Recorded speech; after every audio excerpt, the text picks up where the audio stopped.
Just a quick note. The last thing we'll do is just to go through a quick summary of a few key items. This is for the entire course, and then we'll open the floor for some questions, and then I think we'll call it a day. So multi-contact stability is not relevant for gas huff and puff, the gas huff and puff process.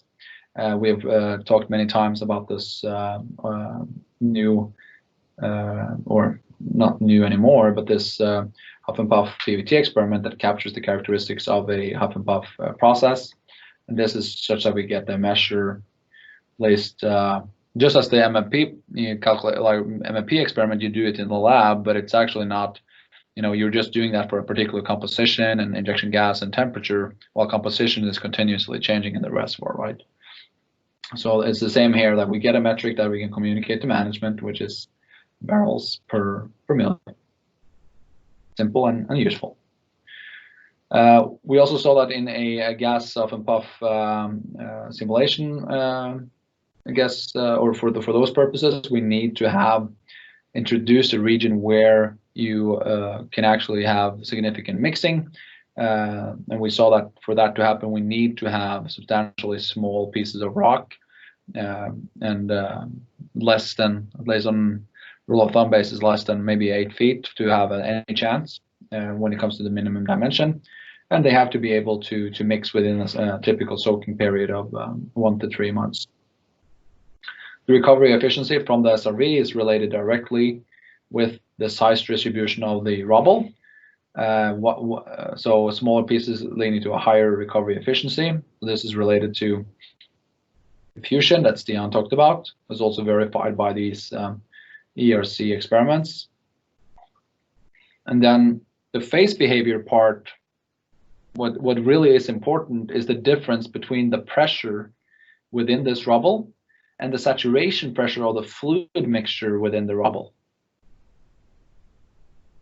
And at the end of each injection / soaking cycle, okay? So the greater this pressure difference is, the higher the efficiency is.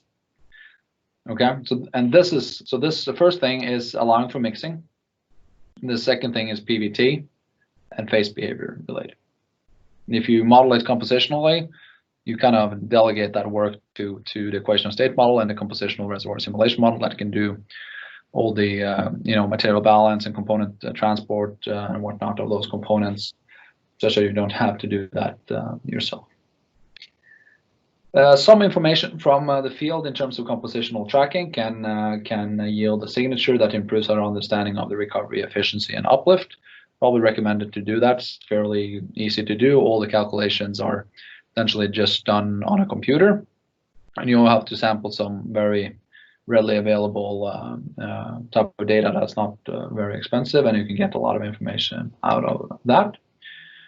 And the huff and puff process, at least what we have found after doing a project now in Eagle Ford, Montney, Duvernay, Bakken, and the Permian, is that to really capture the gas huff and puff recovery, I guess, process and transients after you go back on a puff and whatnot, we need to introduce a shatter volume that's at least numerically a so-called dual porosity region. We also, in the end there, that was probably a little bit quick, but related to frac to frac and gas huff and puff, that those are not mutually exclusive. You can actually test both, maybe huff and puff first and then frac to frac as well later, where you install some more jewelry down hole. So it's possible to start with a pilot project with gas huff and puff and then change to frac later. Requirements for surface equipment are the same for both methods. And frac to frac requires recompletion of the well to install jewelry. So on that note, I'll just check if there's or open the floor for questions, I guess. If there's any questions, or the clock is 4:30 Houston time now, 11:30 here in Norway. But it's still bright. It's still bright outside, at least a little bit. So we stay positive with regards to that.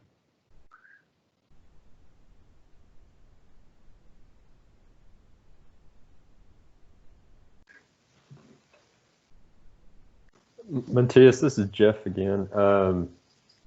Have you all heard of any trials involving surfactants trying to kind of change weightability and enhance that efficiency even further? Yeah, so actually Hess, as you'll see in the this application to inject that they delivered to this North Dakota Industrial Commission, they're adding some surfactants to their injection gas to check if that will help on mobility control of the injection gas to increase the viscosity of the gas itself and see if that can help in terms of their performance. So that's the only example that I know of where I've heard about surfactants being planned to use for this purpose specifically.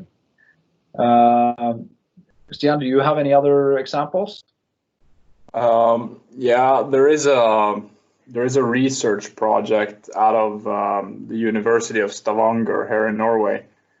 They with a bunch of companies, they have a well in Texas somewhere, not entirely sure about location, but that well is a pilot for a CCUS project, so carbon capture, utilization and storage. And the utilization part of it is that they inject CO2 and some sort of, I don't know, surfactant or foam to, and they want to do displacement well to well, I think it is, and then use this foam to increase the what do you call it, the gas containment. The theory, at least, is that you store. Or at least the gas doesn't escape as easily if you have this foam, this viscosity reducer, if you will. So they inject it in like, I think it's like SAGs, it's like surfactant alternating gas type SAG configuration. I think it's a fairly small project. I think it's more like a proof of concept that this U can be put into CCS, so that carbon capture and storage is just not it's just only a cost, but also there are some revenues to it as well. But it's another example of where I think some extra stuff in addition to the gas is being used for utilization. No, but your question was specifically related to gas huff and puff, right? And kind of the project that we worked on there and adding surfactants to the injection gas primarily, or injecting it with some other fluid pre-implementation or something, or either or. I'm just curious. Yeah, but no, that's the only examples that I can remember. But I presented at the so-called Devon Gas EOR Day back in January, and a bunch of these people from Dow Chemical or Linde or where they're from was presenting on surfactants, and at least what's fairly known in terms of at least on a commercial scale for conventional reservoirs, and that was actually something they said themselves, that like surfactants and utilizing that at a large scale been talked about for 30 years, but there's still nobody that does it on a large scale profitably in conventional reservoirs. So then there was a lot of skepticism in the audience. Why should that work for unconventional reservoirs? And that was kind of what they tried to do. Their main focus was to lower the cost and kind of have a proof of concept through this project with Hess. My personal opinion, though, is that, for instance, the Hess project, instead of adding surfactants, and I've said that to them also before, and trying to over-engineer the conformance by adding more surfactant, I would rather go for no surfactant and twice as much injection volume or 4 times as much injection volume to see good results than introducing additional costs from surfactants. But that's maybe not a popular opinion, but it's my opinion.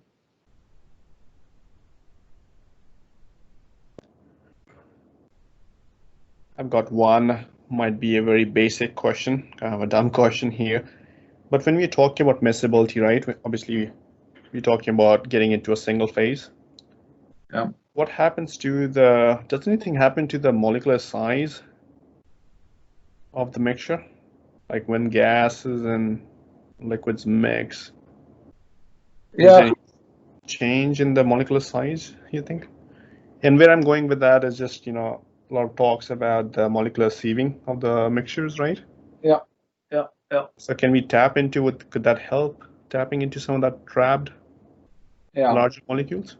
Yeah, that's an interesting question, and I think relevant. But just from a pure PVT perspective, like, we have an injection gas, and the molecules and components that you have there, methane and whatnot, they have the size that they have at different conditions, if you like, and if you make them single phase and they're in liquid form, for instance, and they increase due to swelling. That's kind of the main recovery mechanism from that perspective. So there's nothing magical that kind of changes the size of the molecules themselves. I think only from miscibility alone. But what you're talking about is essentially, okay, some of these pore spaces are so small that only the smallest molecules can actually fit into that pore space. And I'll just draw a little bit to make sure that I communicate what I would like to communicate. So you have essentially some larger pores here, and then you might have some smaller pores right there, and whatnot. So this is just a bad kind of drawing, for that matter. So what happens in this molecular sieving stuff essentially says that we have some pores here on a nanometer scale, that the heavier components, these C30 plus and all these guys, the isomers that are considered to be heavy hydrocarbons, they can't actually fit into this particular pore right here. So that means that, and what does that essentially mean for us in terms of miscibility and these things that we talked about? Well, it means that in this pore space right here, maybe it's only the lighter components. Maybe it's so small that just for the sake of simplicity, only methane can get in there. While in these larger pores, that's where the C, maybe that we should use a black color for that, C30 plus can live together with methane and all these other components.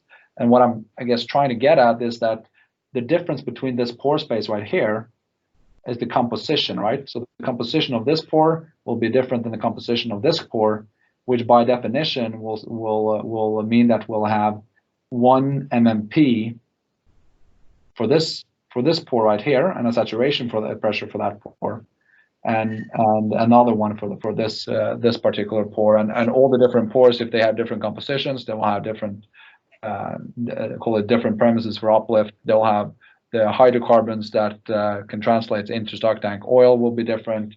But I think from a recovery perspective, the higher or larger pores, that will be the pores that will be easiest accessible by a gas that's injected. And that's also where the heavier hydrocarbon pore or hydrocarbons will fit in, I guess, from that perspective. So that's the couple of cents that I have on that. Thanks. And it is actually complex for the people that is following kind of technical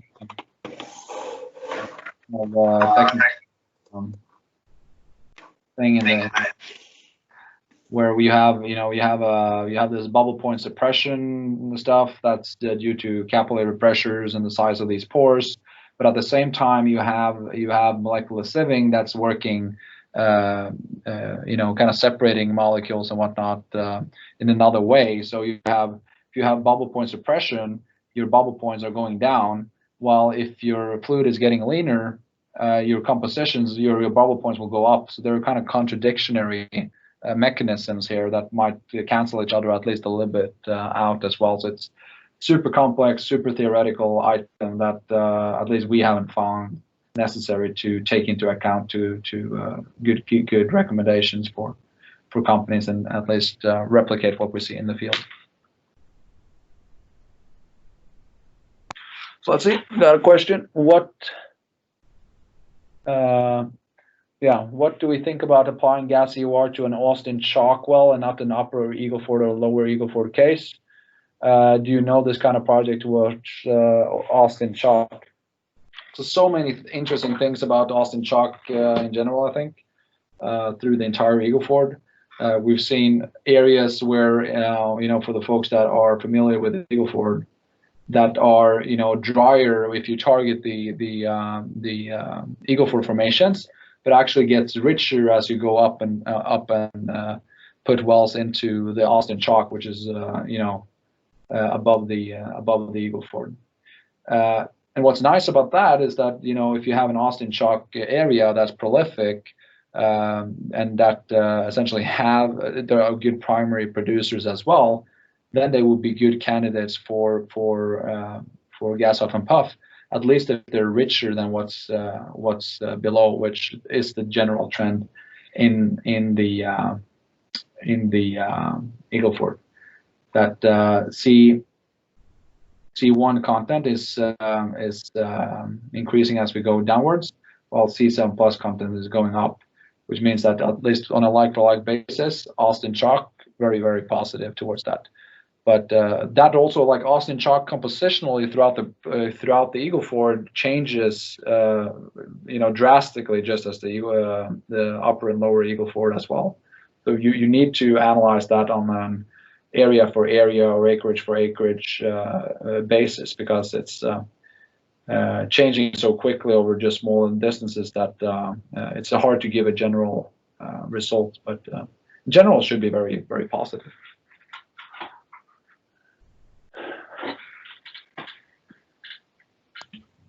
Thank you very much. Yeah, great.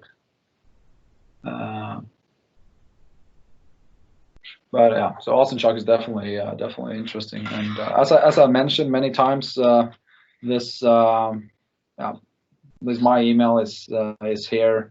You'll get it on the slide deck. You can visit our webpage, witson.com, and you can use the contact form and all these things. And we're essentially just a group of people that love PVT. We love gas injection. We love gas condensate reservoirs, and if people like to discuss technical items or spar or brainstorm around different things, feel free to shoot us an email with a question or something, and we'll get back to you ASAP. So I think maybe on that note, okay, let's see here. Yeah, thank you, Pedro. So on that note, I'll probably just stop the course right here, and then if there's anything else, feel free to contact us after the email.